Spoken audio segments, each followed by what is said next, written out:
Assalamualaikum warahmatullahi wabarakatuh. Perkenalkan, kami dari kelompok 6 yang beranggotakan 2 orang, yaitu saya sendiri Putri Andeni selaku moderator dan juga pemateri 1 dan 2, dan Fadila Dwi Putri pemateri selanjutnya. Nah, materi kita hari ini yaitu tentang evolusi vertebrata.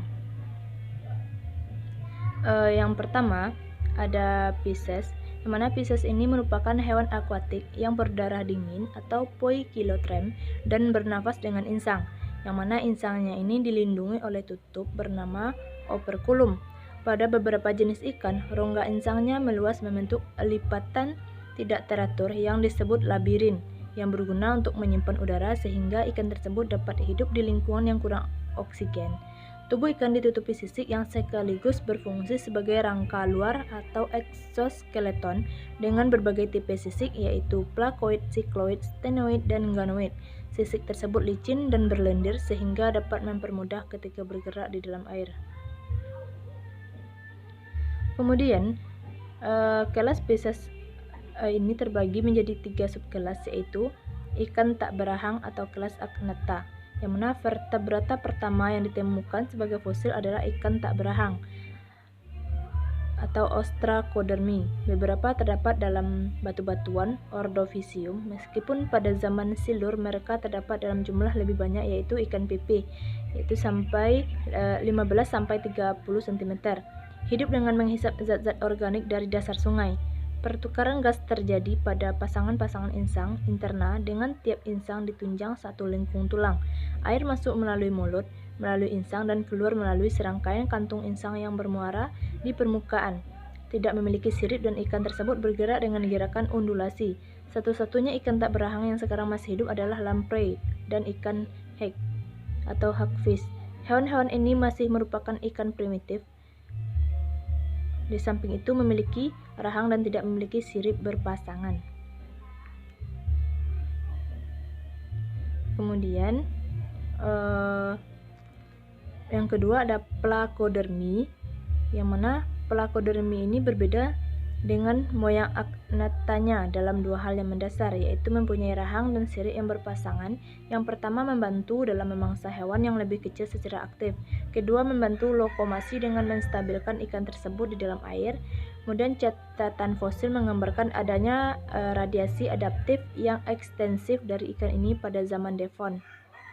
Kemudian yang ketiga ikan bertulang rawan atau kelas Chondrites, yang mana ikan bertulang rawan yang paling awal adalah hiu yang tidak jauh berbeda dengan hiu masa kini. Memperoleh namanya dari fakta bahwa kerangkanya terdiri atas tulang rawan dan bukan tulang keras. Ikan hiu mempunyai rahang yang berkembang dari kedua pasang pertama lengkung insang. Dalam hal ini, sepasang celah insang tidak diperlukan lagi. Akan tetapi, lubang masih terdapat pada beberapa ikan masa kini dan disebut spirakel. Di samping itu, ikan pari dan belut merupakan anggota pada kelas ini. Kemudian yang keempat ikan bertulang sejati atau kelas Ostoites. Ikan bertulang sejati ini menempuh cara mengatasi masalah kekeringan yang terjadi secara berkala dengan mengembangkan sepasang kantung hasil perkembangan faring yang berfungsi sebagai paru-paru primitif. Ikan-ikan ini dengan cepat atau masih dalam zaman Devon terpecah menjadi 3 kelompok berbeda, yaitu Paleoniscoida, ikan paru-paru, dan Crossopterygia. Kemudian selanjutnya materinya yaitu evolusi pada amfibia. Amfibia yang paling awal adalah Diplovertebron, panjangnya lebih kurang 60 cm. Beberapa contoh fosil berukuran lebih kurang 2,5 cm. Amfibia ini hanya berjaya selama zaman karbon. Bumi ditutupi oleh rawa yang luas, kehidupan tumbuhan yang berlimpah, dan terdapat banyak insekta untuk dimakan oleh amfibia. Zaman ini sering disebut zaman amfiba. Zaman ini diikuti oleh suatu periode atau Permian ketika bumi menjadi lebih dingin dan lebih kering. Penurunan kejayaan amfibi terjadi yang berlangsung terus sampai sekarang. Pada waktu ini hanya tertinggal 3 ordo, ialah katak dan bangkong atau ordo Anura, kemudian salamander dan kadal air, kemudian ordo Urodela, kemudian Cecilia atau ordo Apoda, yang merupakan hewan seperti cacing dan tanpa kaki karena tidak mempunyai kulit. dan telur yang kadap air, maka tak ada satu amfibia pun yang dapat menyesuaikan sepenuhnya dengan keadaan daratan. Baik, sekian dulu materi dari saya. Selanjutnya akan disampaikan oleh Fadila Dwi Putri. Assalamualaikum warahmatullahi wabarakatuh. Saya Fadila Dwi Putri dengan NPM 18010019 akan melanjutkan materi selanjutnya, yaitu mengenai evolusi reptilia. Reptilia paling awal yang kakinya pendek menjulur ke samping tubuh, menghabiskan sebagian besar waktunya di dalam air dan hanya bertelur di darat sehingga mudah disembunyikan dari mangsa. Seiring dengan keringnya zaman Permian, modifikasi lain untuk hidup di daratan kering berevolusi.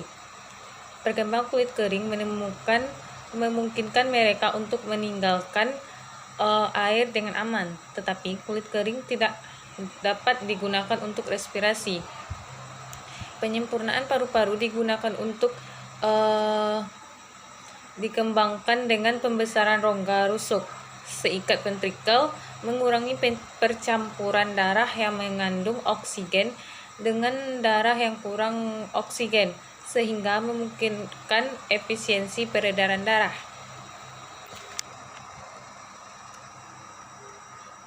Selanjutnya yaitu evolusi Aves, di mana kelompok reptilia kedua yang mengudara mengembangkan suatu modifikasi yang tidak terdapat pada Pterosaurus, yaitu bulu.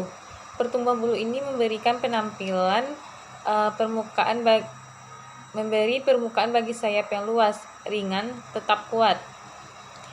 Bulu ini juga memberikan insulasi atau penutup hangat bagi tubuh, sehingga membuatnya lebih kecil namun dapat mempertahankan suhu tubuh yang relatif tinggi dan tetap meskipun di daratan beriklim dingin.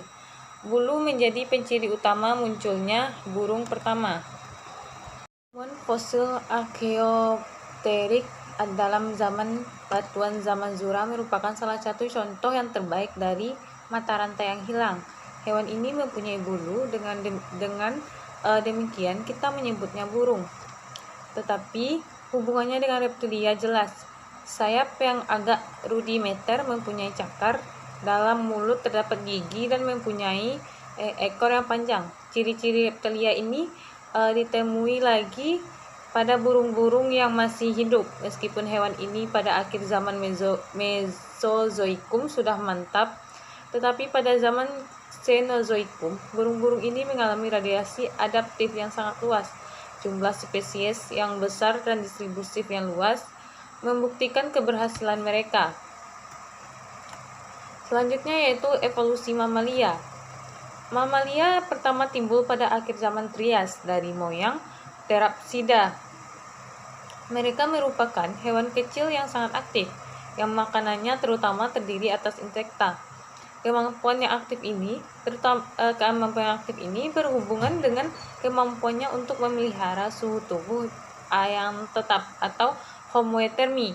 Hal ini berkaitan dengan perkembangan jantung beruang 4 dan pemisahan sempurna dari peredaran darah oksigen dan sistemik. Konservasi panas tubuh memungkinkan dengan perkembangan rambut, sementara mamalia yang awal bertelur seperti moyang reptilia, anaknya setelah menetas diberi makan dengan susu dan disekresikan oleh kelenjar dalam kulit induknya. Evolusi mamalia yang paling awal berlangsung beberapa jalur yang berbeda. Dari kelompok tersebut, hanya 3 yang sampai sekarang masih hidup, yaitu Monotremata, mamalia bertelur, subkelas Prototheria, Marsupialia, mamalia berkantung, subkelas Metatheria. Yang ketiga yaitu mamalia berplasenta, subkelas Eutheria. Baiklah, hanya itu yang dapat saya sampaikan.